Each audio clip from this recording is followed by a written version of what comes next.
I want to move on to a very special interview I have lined up for you. Yesterday, the human race hit a milestone. The world now has 8 billion people, and counting, of course. It comes just 11 years after we passed the 7 billion milestone. So the planet is clearly getting more crowded. What does this really mean? What is the implication of all of this? To speak on this, I'm joined now by Patrick Gerland. He's the Chief Population Estimates and Projections for the UN's Population Division. Remember, the UN is the one who put out that data yesterday. Patrick, thank you so much for speaking with us. I hope you can hear me. Can you hear me? Yes, I can. All right. Hello. Patrick, great to have you on the show. And, you know, we covered the fact that we crossed 8 billion yesterday, a milestone for humanity. Can you tell us what the implications of this are in terms of how we are using up our resources? Well, as you can see, it has been, in some ways, an opportunity for many people to live longer, for more people to live across different regions of the world, but it also creates various challenges in different regions, in different locations, especially in places where there are limited natural resources. So it depends where you are in the world and what are these economic and environmental challenges that the different populations face. But overall, it's a success story where for many years, the population of many countries has been increasing, in part because of improvement in child survival and with more people living longer. So in some ways, it's a success of mankind to face many challenges over many decades.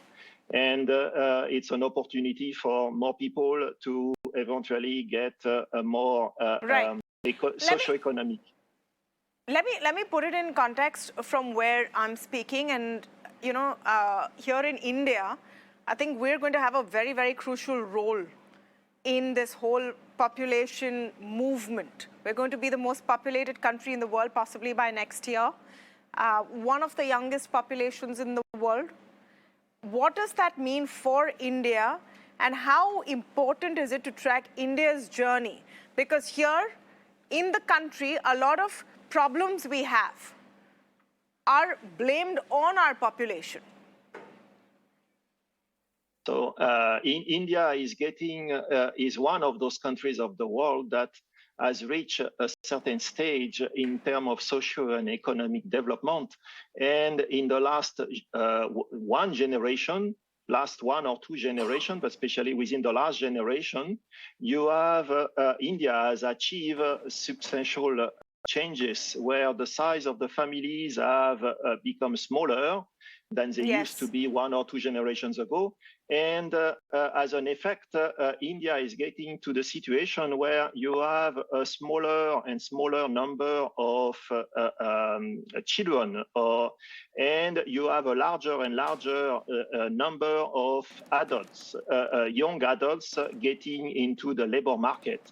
And for many countries of Asia, especially East Asia, who have already, where this happened already in the last 1 or 2 decades, this is an opportunity for a lot of those countries to have a window of eventually social and economic opportunity where basically you have potentially in the years ahead, at least in the next couple of decades, a growing supply of eventually skilled labor that can provide a lot of opportunity for economic development.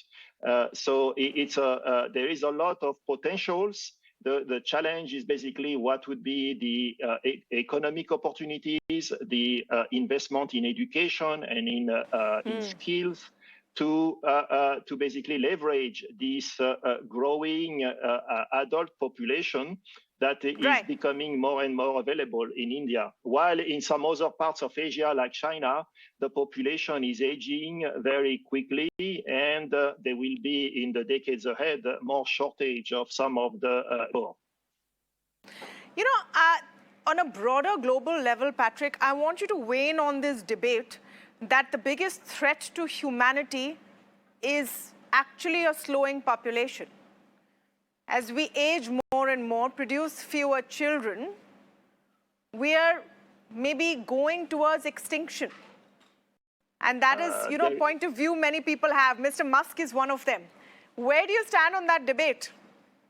That perception is probably exaggerated for many parts of the world. The population today is there is no risk of human extinction, and in the foreseeable future, for the rest of the century, most of the population of the different countries of the world will still exist. They may be a bit smaller than they are today, but they will not. Most of the countries that are concerned with this kind of decline, at best, are going to be maybe the way they were in the 1950s, in the 1960s, in terms of the size of the population of those countries. So most of these countries are not going to disappear. They will eventually be a bit smaller in sizes, in terms of number of people, but worldwide, the population of the world is not going to be extinguished unless there is some unforeseen catastrophic planetary situation. All right. Thank you so much, Peter Gerland there, speaking to us on what was the big story and continues to be. We are 8 billion in strong. What next?